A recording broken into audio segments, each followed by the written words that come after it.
और प्रस्थान पूर्व उन्मुखीकरण प्रशिक्षण, प्री डिपार्चर ऑपरेशनल ट्रेनिंग भी प्रदान करती है। सेवा क्षेत्र राज्य का प्रमुख स्तंभ बना हुआ है, जो राज्य के सकल मूल्य वर्धित में 68.6% का योगदान देता है और 13.5% की दर से बढ़ रहा है।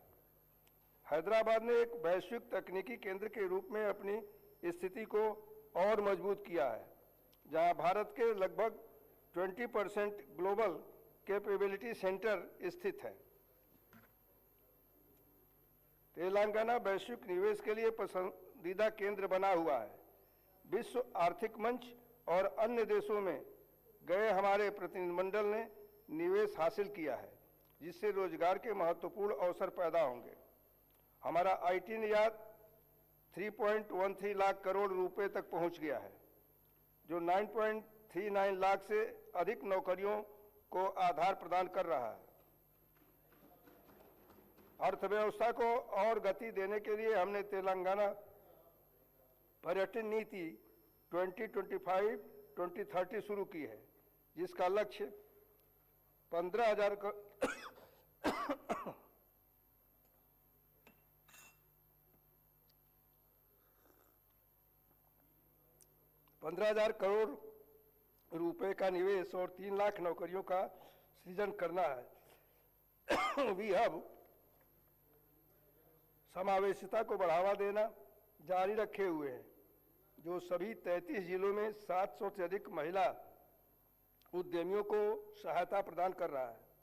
सरकार ने दावोस में एक नई next gen life sciences policy 2026 और 2030 का अनावरण किया है, जिसका उद्देश्य 2030 तक तेलंगाना को एआई अनुसंधान एवं विकास और उन्नत विनिर्माण पर ध्यान केंद्रित करते हुए दुनिया के शीर्ष 5 वैश्विक लाइफ साइंसेज क्लस्टरों में से एक के रूप में स्थापित करना है।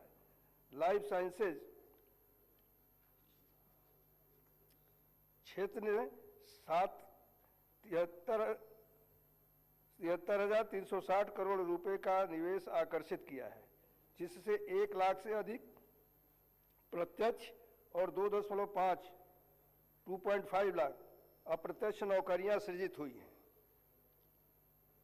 आरएआई ढांचे के तहत हम आय के स्रोतों में विविधता ला रहे हैं और किसानों को कृषि उद्यमों के रूप में सशक्त बनाने में के लिए मूल्यांकन श्रृंखलाओं को मजबूत कर रहे हैं।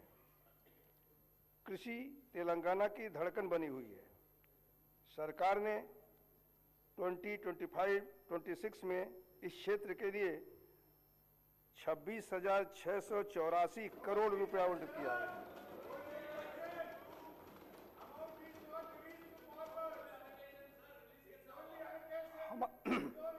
हमारा खाद्यान्न उत्पादन रिकॉर्ड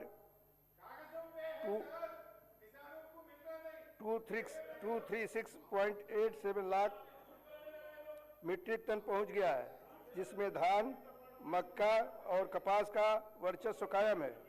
इसके अतिरिक्त पशुपालन और मत्स्य पालन में भी स्वस्थ वृद्धि देखी गई है, जो राज्य की अर्थव्यवस्था में 1.11 लाख करोड़ रुपए का योगदान कर रहे हैं।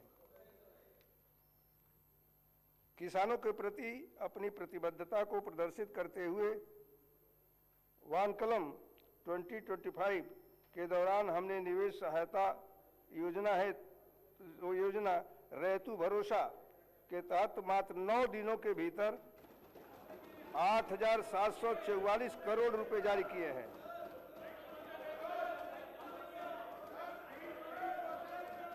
इसके अलावा किसानों के लिए लाभकारी मूल्य सुनिश्चित करने के लिए सरकार ने 71.86 लाख टन धान की खरीद की है, जो अब तक की सबसे अधिक खरीद है। इसमें 39.08 लाख मीट्रिक टन सन्ना बीएम शामिल है। 19,099 करोड़ रुपए की राशि सीधे किसानों के बैंक खाते में दी गई है। कृषि को लाभदायक बनाने के लिए हमने सन्न रकम धान के लिए 500 रुपये प्रति क्विंटल का बोनस जारी किया है, जिससे लाखों किसानों को लाभ हो रहा है और चावल की उत्कृष्ट किस्म की खेती को बढ़ावा मिला है। साथ ही सरकार ने 2 लाख रुपए का ऋण माफी योजना को सफलतापूर्वक लागू किया है, जिससे 20,616 करोड़ रुपए के व्यय के साथ 25 लाख से अधिक किसानों का कर्ज का बोझ कम हुआ है। सरकार पारंपरिक बिजली के पंप सेटों को सौर ऊर्जा संचालित पंप सेटों में बदलने का लिए कदम उठा रही है। यह पहल संधारणीय ऊर्जा सस्टेनेबल एनर्जी के प्रयोग को बढ़ावा देने के साथ साथ किसानों को विश्वसनीय और पर्यावरण के अनुकूल सिंचाई सुविधा प्रदान करने में सहायता करेगी। भूमि संबंधी मुद्दों के अस्थायी समाधान के लिए सरकार ने तेलंगाना भू भारती अधिनियम 2025 लागू किया है, जिसके तहत एक अद्वितीय भू आधार भूमि पहचान प्रणाली शुरू की गई है।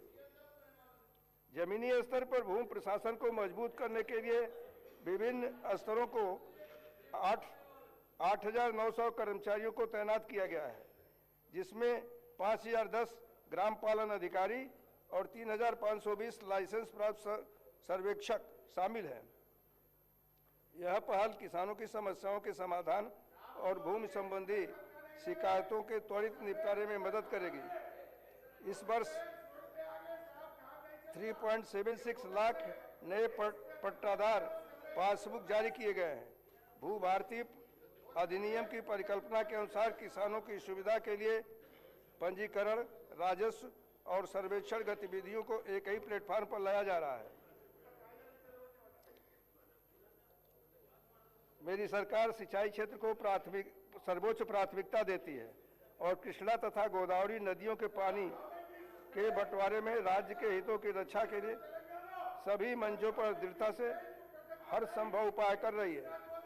2004 से जलमग्न के तहत शुरू की गई लंबे समय से लंबित परियोजनाओं और 2014 एवं 2015 में शुरू की गई कुछ परियोजनाओं को पूरा करने के लिए सरकार ने अगले कुछ महीनों में लंबित भूमि अधिग्रहण और R&R को पूरा करने का निर्णय लिया है।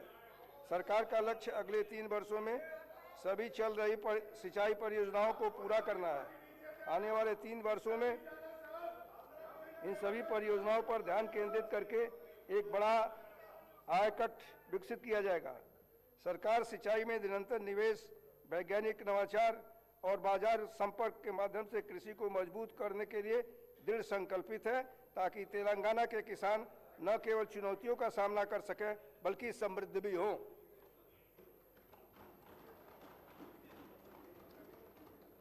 सरकार तेलंगाना के हर परिवार के कल्याण और गरिमा को मजबूत करने के लिए प्रतिबद्ध है। बीते वर्षों में राज्य के कई पात्र परिवार नए राशन कार्ड की प्रतीक्षा कर रहे थे। मुझे आज यह बताते हुए अत्यंत प्रसन्नता हो रही है कि उनकी वर्षों पुरानी यह प्रतीक्षा और आकांक्षा पूरी हो चुकी है। सरकार ने पूरे राज्य में 15.12 लाख नए राशन कार्ड जारी किए हैं।